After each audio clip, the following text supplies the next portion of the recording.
সত্যি কথা বলতে কি জানো, গতকাল বিকেলের একটা অ্যানাউন্সমেন্ট পুরো বাংলাদেশ ইন্ডাস্ট্রিকে খুশি করে দিয়েছে। মানে ইন্ডাস্ট্রির একদম অন্দরমহলে কি ঘটছে না ঘটছে আমি জানি না, কিন্তু আম জনতা, সাকিবিয়ান এবং স্পেশালি সিঙ্গেল স্ক্রিনের হল মালিকেরা যেটা প্রত্যাশা করেছিল সেটা তারা পেয়ে গেছে।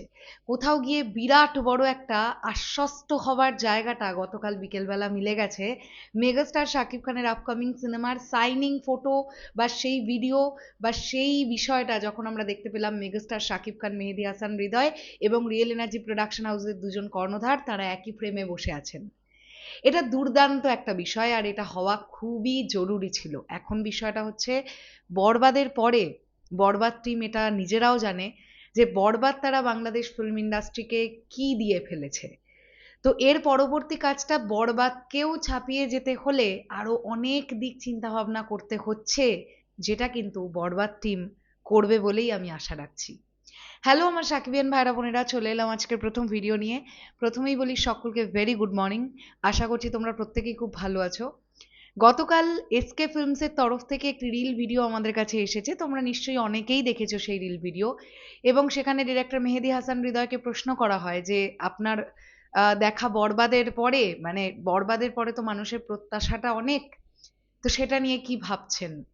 তো সেখানে কিন্তু মেহেদী হাসান হৃদয় এই উত্তরটা দেন যে অবশ্যই এটা তো একটা ভয়ের জায়গা, তবে দর্শক যেটা চাইছে সেটা দেবার জন্য টিম কিন্তু কাজ করছে, কাজ অলরেডি করতে শুরু করে দিয়েছে। এবং প্রডিউসার শাহরিন আক্তার সুমি তিনি এই কথাটা বলছেন যে মেগাস্টার শাকিব খানের সঙ্গে গত বেশ কয়েকটা দিন ধরেই তো তাদের কথোপকথন হচ্ছিল এবং মেগাস্টার শাকিব খান গল্পটা পছন্দ করেছেন।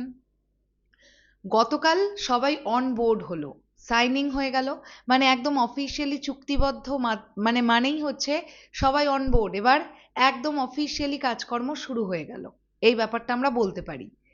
এবং আরো একজন প্রডিউসার আজিম হারুন ভাইয়া, তারও একটা ছোট্ট বাইট সেশন দেখলাম ওই রিল ভিডিওটার মধ্যে, তিনিও বলছেন যে বরবাদের চাইতেও বড় কিছু আমরা করবার চেষ্টা করছি, অডিয়েন্স যেটা চায় সেটাই আমরা প্রোভাইড করবার চেষ্টা করব, এরকম একটা কথা তিনি বলেছেন।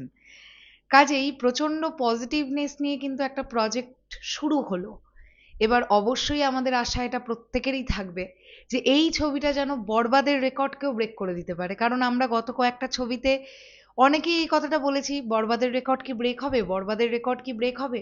আলটিমেটলি কিন্তু ব্রেক হয়নি, বরবাদের রেকর্ড কিন্তু ব্রেক হয়নি।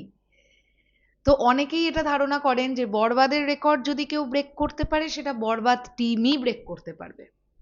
দেখা যাক 2027 সালের রোজার ঈদে সেই হিস্টোরিক মোমেন্ট আবার ক্রিয়েট হয় কিনা, যেটা বরবাদের রেকর্ডকেও ভেঙে চুরে দেবে। তোমাদের কি মনে হয় এই পুরো বিষয়টাকে নিয়ে, আর তোমরা কতটা এক্সাইটেড এই প্রজেক্টটাকে নিয়ে, অবশ্যই কমেন্ট সেকশনে জানিও। আসছি আবার খুব শিগগিরই, তাহলে এখনের জন্য টাটা।